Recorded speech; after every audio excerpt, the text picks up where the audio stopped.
alam na merong kang iba ka na. Kala ko, parang kayo nagkakaligawan, nakamay po kayo.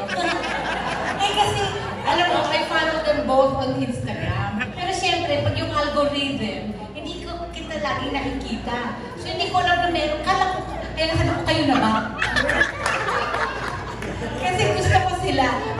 Kung ako, kung alam kitang sa totoong buhay, at may mayaman na, mabait pa, simpatiko, game na.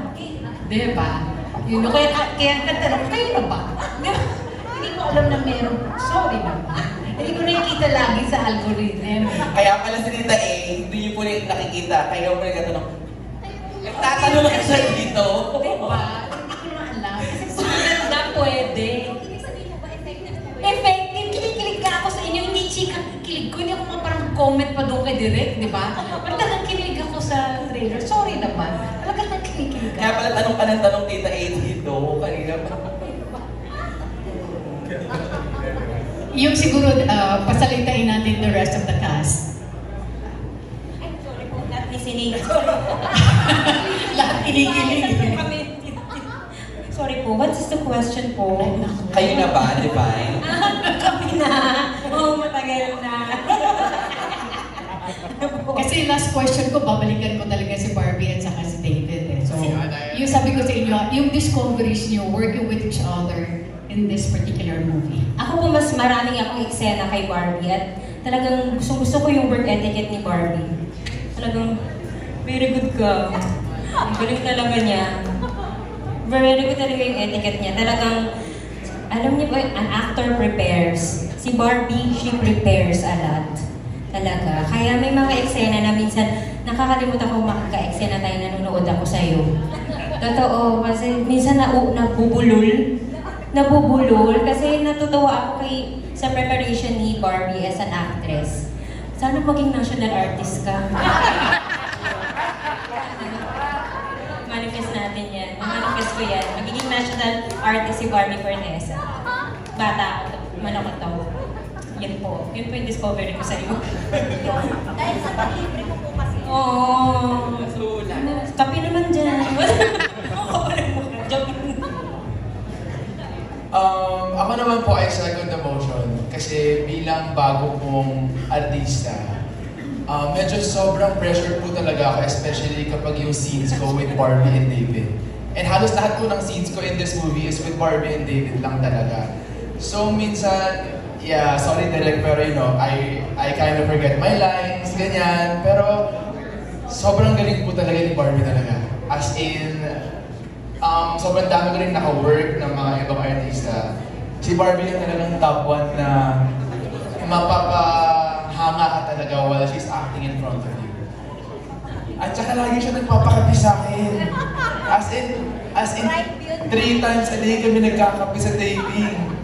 So, pero yun, the pinaka-biggest discovery is sobrang galing na lang dalawa. And worth it tong movie na panoorin talaga. And sobrang na-pressure ako sa kanila. So, shit. Yun.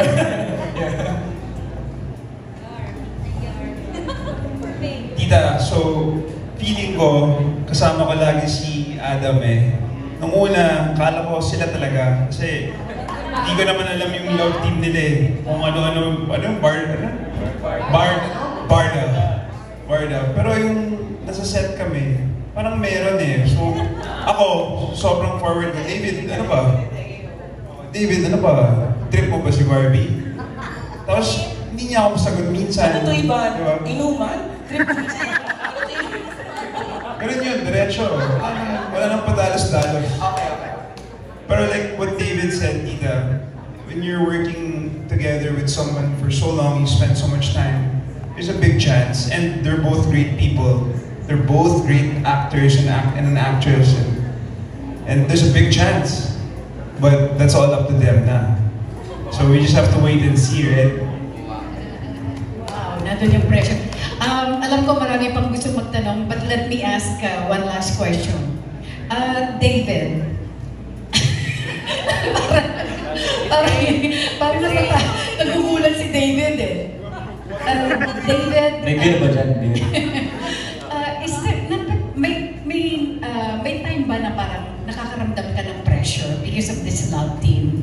I think kayong dalawa, kasi you have to be realistic in portraying a certain role, lalo na ng isang magkasintahan, di ba? So, sa inyong dalawa na lang, itatanong ko yun. Meron bang pressure sa inyo, especially so na wala kayong relasyon in real life? I think hindi naman ako masyadong pressured dahil napakagaling ni Barbie na actress. Siyempre, kumbaga, talagang kunwari magka-eksena kami, may isip mo na in love siya sa akin sa scene eh. Diba? Kasi napakagaling nga niya. So, ayun, pero wala namang pressure. Wala namang pressure. I'm super happy na nag-love din ko sa Barbie dahil marami akong natutunan sa kanya. Diba? Tapos ang ganda-ganda, tingnan. Di ba, meron siyang Barbie, meron si David na signature pakinig pose. Pag nagpapakute siya, tama ba direct? Tinataas niya yung kilid. Mga ganun siya. Yeah, tama mali. Mila? Ano? Tuntas ang kilid mo. Ako naman po to answer po your question. I think yung pressure ay to maintain po yung love team, yung lakas ng love team. Kasi simulat sa pool naman po, unexpected naman po na mag-pick up yung team up naman po namin. So I guess yung pressure is coming from kung paano namin siya ma-maintain. At sana masulit namin ang partnership na ito, hindi ba? At wag mawala yung aming friendship kahit na siguro in the future ay magkaroon kami ng iba't ibang work, hindi ba? Mas yun po mas yung friendship and yung pagiging consistent ng love team namin. So siguro, it helps na parehas kami ng management. We are both under Sparkle of GMA Network. Kaya parang nag-guide nila kami ng maayos sa mga proyektong tatanggapin namin as a love team po. Yun.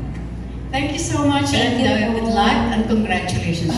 Maraming salamat, Tita Esther Amoyo. Thank you, Tita Esther. Ganda. Tayo, ramdam mo yung kilig kahit sa mga cast pag pinabalikan nila yung journey nila doing this film. Ang next question namin, wala ka pa nakukuha mag-black screen dyan? Wala ka din. Namumari Ay, meron daw. Meron na. Wait lang, may tatanong dito. Baka mag-black screen din to. Ay. Tita Ray. Ayan. Congratulations talaga naman ang ganda ng pelikula pati yung texture. Congratulations, Barbie. Ang galing-galing na talaga. Pero my question is for, and you direct, of course, sa scriptwriter na whole cast. Ang tanong ko kay